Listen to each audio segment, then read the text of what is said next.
वालेकुम एवरीवन, क्या हाल है आप सबके। उम्मीद करती हूँ कि आप सब खैरियत से होंगे। हम भी अल्हम्दुलिल्लाह बिल्कुल ठीक ठाक हैं। मैं हूँ मरियम हसन और आप देख रहे हैं मेरा YouTube channel moments with Maryam.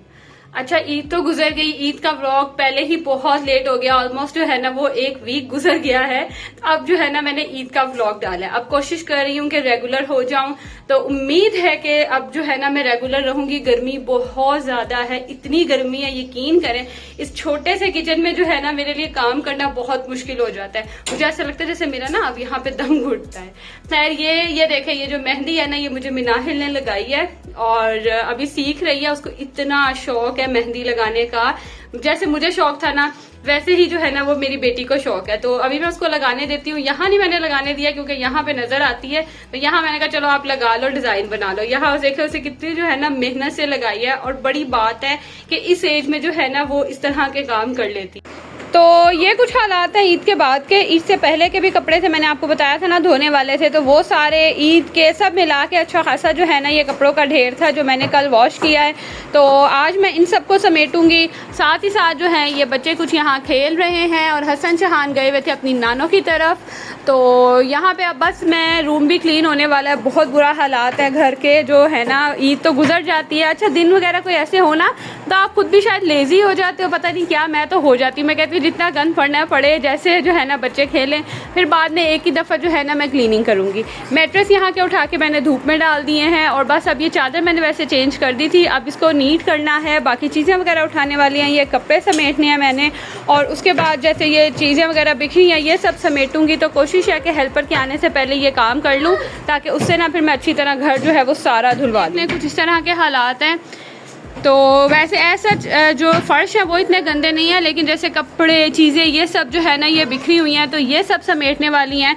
ये सारे काम जो है ना आज मैंने करने हैं। अच्छा, ये जो आगे बैठे हुए हैं ना दोनों, ये हैं हसन और शहान। जो ब्लैक शर्ट में है वो हसन है और इसके साथ जो बैठा है वो शहान है। अक्सर आप लोग मुझसे पूछते हैं कि हसन और शहान ट्विन्स हैं, तो नहीं, ये दोनों ट्विन्स नहीं हैं। इन दोनों में ना पूरे 2 साल का गैप है। हसन जो है वो बड़ा है और शहान जो है वो सेकंड नंबर पे है। खैर, यहाँ मैंने सारी चीज़ें उठवा के अच्छे से जो है ना मैंने क्लीनिंग की। और ये जो डे बेड है ना मैंने इस तरफ रखा। मैंने कहा यहाँ रख के देखती हूँ कि इसकी सेटिंग कैसे रखती है, क्योंकि ये जो कूलर है ना ये बड़ा तंग करता है मुझे। कूलर बड़ा बनवा लिया हमने गलती से और अब ना जगह काफ़ी घेरता है, लेकिन ये है कि इससे कूलिंग बड़ी अच्छी हो जाती है। तो मैंने कहा ये वाली सेटिंग करके देखती हूँ, अगर तो ये सही रही तो फिर यही रखूँगी। बाकी कपड़े मैंने सारे धोए जो थे वो सब समेट दिए। बस ये जो बास्केट में आपको नज़र आ रहे हैं ना ये मुस्तफ़ा के कपड़े हैं, ये रह गए थे। अब इनको भी ना मैंने फ़ोल्ड करना है, तो इनको फ़ोल्ड करके ना फिर मैं समेट लूँगी। दूसरी तरफ मैंने अब नहाना था, तो मैंने कहा आज ना मैं थोड़ी क्लिनजिंग कर लेती हूँ। बहुत ही ऑयली सी और अजीब सी जो है ना वो स्किन हो रही थी। गर्मियाँ है ना तो स्वेटिंग वगैरह होती है और किचन में काम करते हुए तो मुझे बहुत स्वेटिंग होती है और मैं फिर टावल से किसी भी कपड़े से मुंह साफ़ करती हूँ तो फिर ना इचिंग शुरू हो जाती है। तो मैंने कहा आज ना मैं हल्की सी क्लिनजिंग कर लेती हूँ, साथ ही जो है मैं हल्का सा मसाज भी कर लूँगी और जस्ट मैं मास्क लगा लूँगी। ज़्यादा मैं कुछ भी नहीं करूँगी। क्लिनजिंग भी करने से ना स्किन काफ़ी हद तक नीट हो जाती है, क्योंकि गर्मियाँ हैं, स्वेटिंग होती है, डस्ट इतनी होती है। तो क्लिनजिंग से ना जो आपके फेस पे डस्ट की लेयर होती है ना वो क्लीन हो जाती है। कोशिश किया करें कि वीक में 2 दफ़ा या 1 दफ़ा लाजमी ना आप क्लिनजिंग किया करें। यकीन करें आपकी स्किन बहुत अच्छी और क्लीन हो जाती है। फिर आपको जो है ना ज़्यादा जल्दी फिर फेशियल की या किसी भी जो है ना वो ब्लीच वगैरह की ज़रूरत नहीं पड़ती।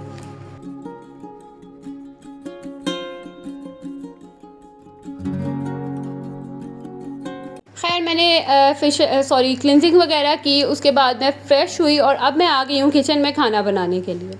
आज मैंने बनाना था घिया गोश्त। अच्छा, गोश्त भी ना यकीन करें रोज़ रोज़ नहीं खाया जाता है। मेरे हस्बैंड कहते हैं कि इसको ना ज़्यादा देर फ्रीज़ नहीं करो, बस फटाफट ख़त्म करो। तो मैं उन्हें यही कहती हूँ कि इतना नहीं डेली खाया जाता। मेरा तो अब दिल करता है कि मैं ना दालें बनाऊँ, सब्ज़ियाँ बनाऊँ, लेकिन सब्ज़ियों का इशू ये है कि शहान बिल्कुल नहीं खाता। उसको पता चल जाए ना कि सब्ज़ी है तो बस उसके फिर जो है ना वो अलग ही रोना शुरू हुआ होता है। तो मैं यहाँ गोश्त में डाल लेती हूँ, फिर मैं उसे इस तरह करती हूँ कि गोश्त आप खा लो, या अलग से जो है ना मैं फिर गोश्त निकाल के रख लेती हूँ और सब्ज़ियाँ ऐड करने से पहले। तो यहाँ पे जो है ना मैंने लास्ट ईद के दिनों में ना पता नहीं ये तीसरी दफ़ा हो गया हमारे ना यहाँ पे जो हमारा एरिया है वहाँ पानी नहीं आता। तो मैंने क्या किया था कि मैंने जो मीट है ना उसके सेपरेट बना के पैक्स वगैरह रख दिए थे, एज़ इट इज़ ही फ्रीज़ कर दिया था, मैंने वॉश नहीं किया था। तो अब जब भी मैंने कुक करना होता है ना मैं पहले निकाल के उसको अच्छे से पहले डीप फ्रॉस्ट करती हूँ, फिर मैं इसे वॉश करती हूँ और जो भी जो एक्स्ट्रा मतलब चर्बी वगैरह या साफ़ करने वाला होता है ना मीट, मैं उसे अच्छे से साफ़ कर लेती हूँ। तो बस यहाँ पे मैंने मीट वगैरह साफ़ किया और उसको दोबारा से जो है ना मैंने वॉश करके रख दिया कि जितना भी पानी है या ब्लड है वो अच्छे से ना इसमें से निकल जाए। दूसरी तरफ मैंने कहा वो जो टाइम है इसको वेस्ट किए बगैर ही मैंने जितने बर्तन पहले धोए हुए थे इनको उठा के इनकी जगह पे रखूँगी, साथ साथ फिर बर्तन वगैरह धो लूँगी। किचन में आओ ना तो फिर कोशिश यही होती है कि किचन के जितने काम है ना वो सारे कंप्लीट हो जाए, लाइक कोई क्लीनिंग वगैरह है, बर्तन धोने हैं, इस तरह के काम जो है ना मैं साथ साथ करती रहती हूँ।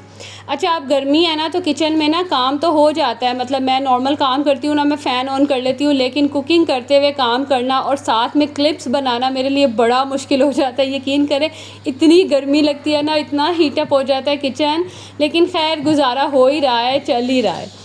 और ये जो हफ़्ता है ये तो यकीन करें इतना गर्म है, इतनी गर्मी आजकल हुई हुई है, बहुत बुरा हाल हो जाता है, बिल्कुल किचन में काम नहीं होता।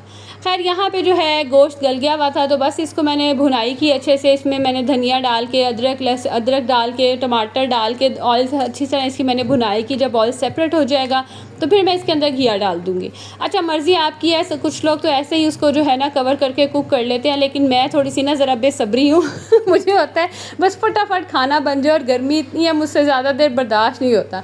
तो मैं ना इसको 5 मिनट के लिए प्रेशर लगा देती हूँ। इस तरह जो है ना बड़ी जल्दी जो है ये घिया गल जाता है और ज़्यादा आपको वेट नहीं करना पड़ता।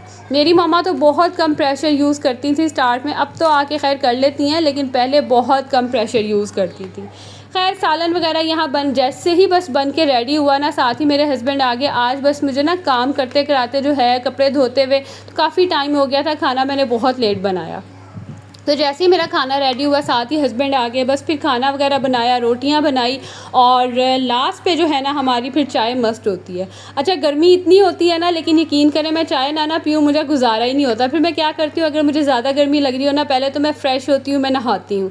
नहा के ये है कि इंसान ज़रा फ्रेश हो जाता है, रिफ़्रेशिंग सा जो है ना वो फ़ील करता है, फिर चाय पीने का मज़ा आता है। तो मैं और मेरे हस्बैंड जो है ना वो अक्सर रात में लाजमी चाय पीते हैं। अगर हस्बैंड का कभी मूड ना हो तो वो फिर कावा बनवा लेते हैं, अदरवाइज़ जो है ना फिर वो भी चाय जो है वो लाजमी पीते हैं।